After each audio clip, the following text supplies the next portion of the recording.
Hey, what's up, everybody? Welcome to another edition of Wade Watches. I'm Wade. Welcome to another Scaring Myself Shitless video for the spooky season, where today I'm going to be reviewing a Universal monster movie classic from 1941, The Wolfman,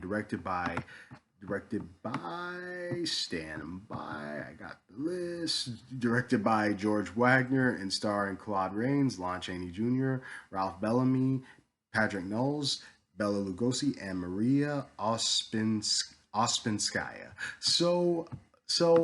This I'm killing two birds with one stone by watching this. Firstly, werewolf. I just figured I could watch more werewolf movies. I'm interested in all sorts of monsters and mythology, and I'm surprisingly light with watching some of the more well known werewolf movies. That not that I haven't seen any, but the only two that I can honestly say I have seen, like just full on straight up werewolf movies, are the Wolfman remake, of which this based on this film with Benicio del Toro and Anthony Hopkins, which eh,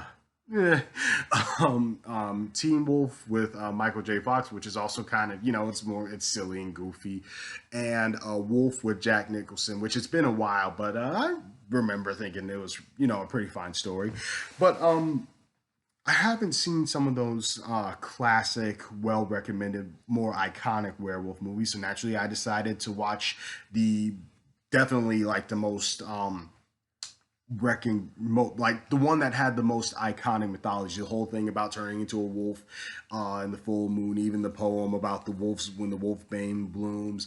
Wolf's bane blooms. If you get bit by a wolf, you turn into a werewolf, and definitely probably the most iconic werewolf and werewolf makeup in cinema history. And furthermore, he's definitely part of the big three, which leads me into my second reason for watching this. I just realized I haven't seen all of those classic Universal monster movies. I've only seen a handful, but I still have some more to go, and this is one of the ones I haven't watched.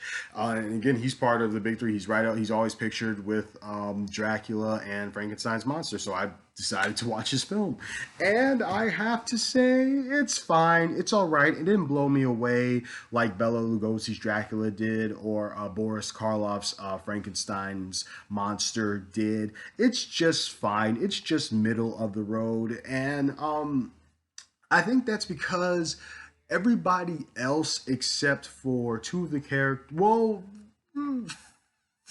four of the characters in this film were just kind of there. Firstly, Lon Chaney Jr.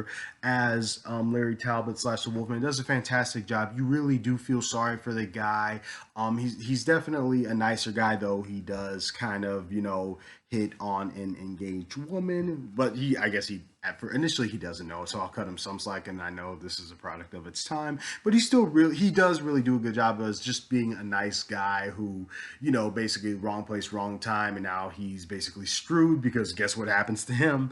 And you also have his father, Claude Rains, who's definitely all about rationalism and logic, so of course he doesn't believe what's going on. He's very much, very scientific, very scholarly, and he and some colleagues try and say like, well, maybe it's all in your head, maybe it's like, maybe you're convincing yourself that you're like this way, maybe it's all psychological, like that spin.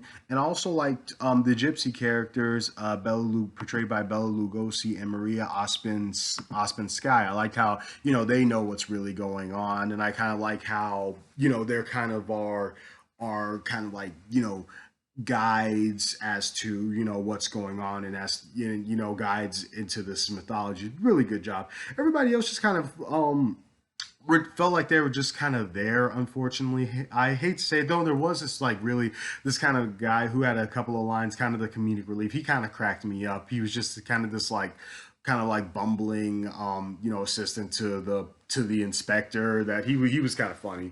But other than that, everyone just felt like they were kind of there.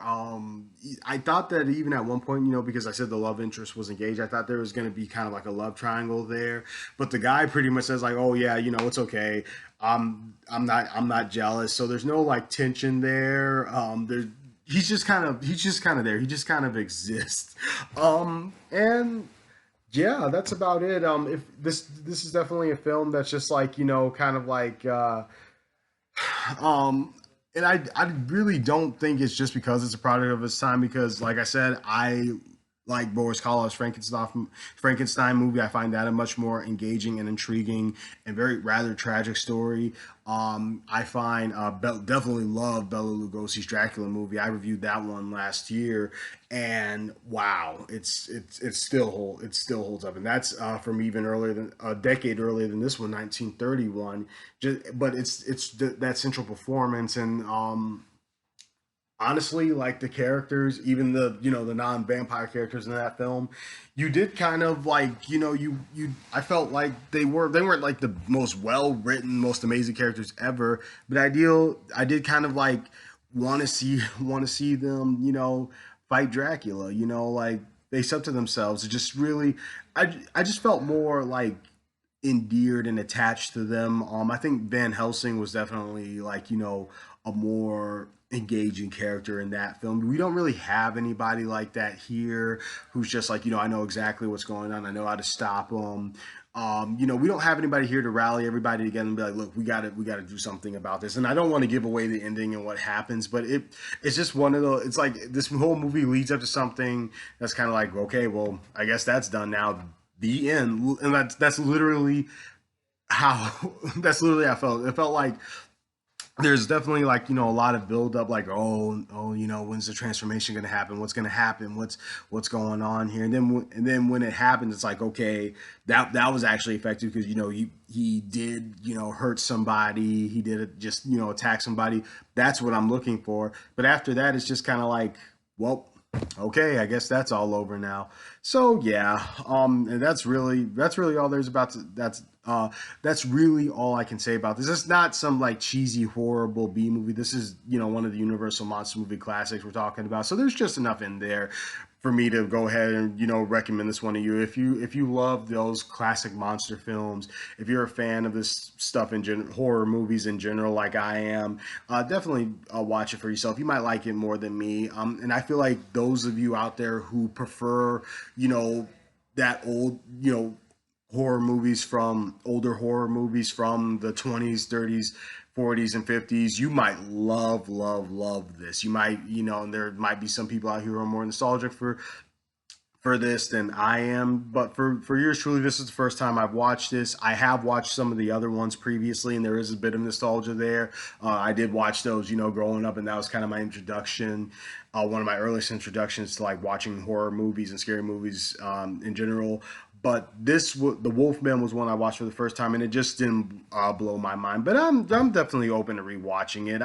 If for nothing else, I really did enjoy Lon Chaney Jr.'s performance as both Larry Talbot and the Wolfman himself. Makeup looks good. Liked how he moved in the suit, and oh yeah, I liked Bela Lugosi's small role too. It was good to see, Dracula in another Universal monster movie. So wrapping it up, I'll go ahead and give the Wolfman a 7 out of 10.